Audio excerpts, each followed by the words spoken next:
So here are the reasons why Pakistan continues to export state-sponsored terrorism and gives protection to state-sponsored terror groups within its boundaries.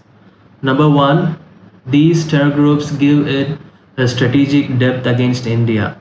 Okay, by using these proxy forces to attack India, these terror groups, it avoids a full-fledged confrontation or a full-fledged war between both the countries, because they can always use it as a way of plausible denial of being involved, because the last many times whenever there was a full-fledged confrontation between India and Pakistan, Pakistanis have always been defeated, so they know they can't risk that. So to continually disrupt our peace and the country's stability, they use these proxy forces. And number two, they use these terror groups to uh, enforce their influence in Afghanistan, because Afghanistan lately has been shown the perspective of being a reliable ally for India, and Pakistan doesn't want India to gain an influence or a foothold in the country, because then we could counterbalance Pakistan from its western borders. So to prevent this from happening, Pakistan uses these terror groups to maintain a buffer zone on its western borders.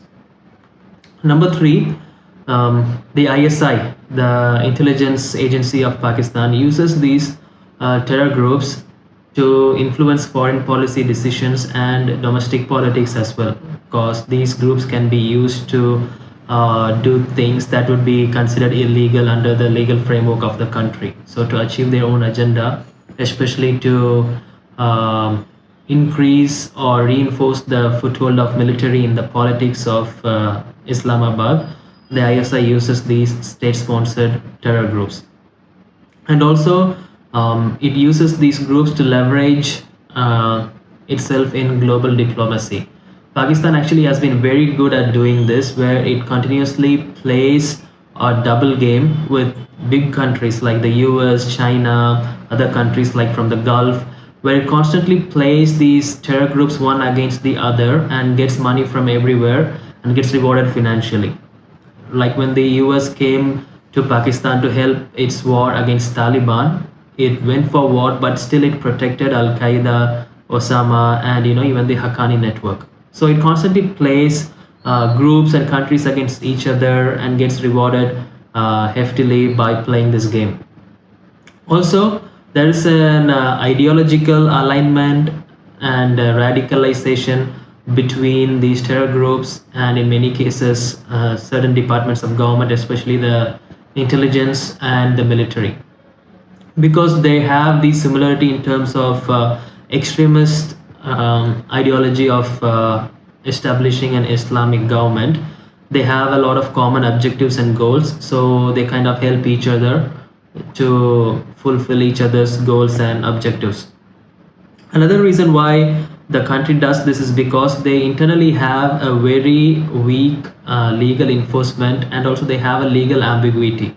What this means is that, let's say there is a terror group in Pakistan, ABC, that has been internationally banned and not allowed to operate. Pakistan would pass out a notice saying like, hey, ABC is illegal, it should no longer exist.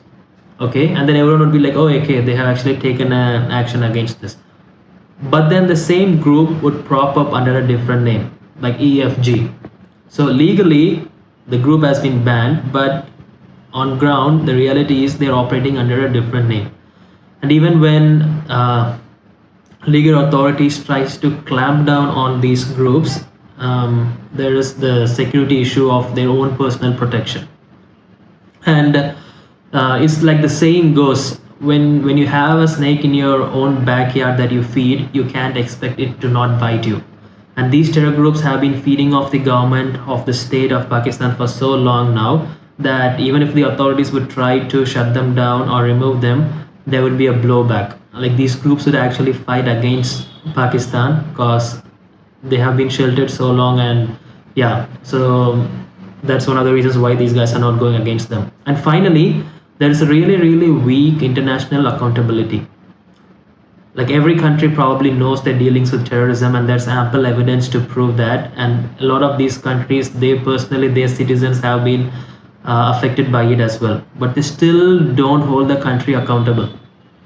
For example, recently the IMF released a big amount of money as financial aid for the country, despite the country being on the grey list of this International Financial Task Force a few times, for not really being transparent about how the money is used, or not really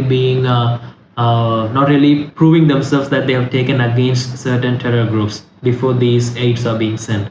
So I think when the international community starts holding them more accountable, these terror groups would cease to exist or lose their influence that they're having right now. So these are the reasons why I believe the government of Pakistan uses these state-sponsored terror groups to wreak havoc in India and other countries, and continues to give them protection, and in many cases result or establish new groups as well. Let me know what you think in the comments below, and be sure to subscribe to the channel to stay updated.